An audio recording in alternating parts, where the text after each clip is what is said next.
আমার দিনগুলো শুরু হয় রোদোজ্জ্বল একটি ঝলমলে আলো দিয়ে। কারণ প্রতিদিনই আমার রান্নাঘরে সুন্দর রোদ আসে। মিষ্টি রোদের সাথে আমি প্রতিদিনই নাস্তা বানাই। আসসালামু আলাইকুম, আপনারা সবাই কেমন আছেন?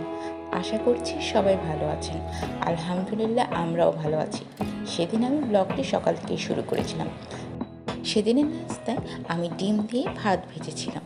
রুটি প্রতিদিন খেতে ভালো লাগে না, তাই মাঝে মাঝে নাস্তার আইটেমটাও একটু চেঞ্জ করতে হয়।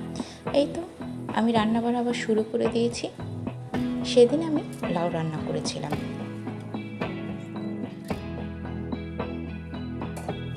আজকের ব্লগটি একদমই ছোট। ব্লগটি দেখার জন্য অনেক ধন্যবাদ। আর আমার ছোট ভিডিওগুলো ভালো লাগলে লাইক শেয়ার করতে কিন্তু ভুলবেন না।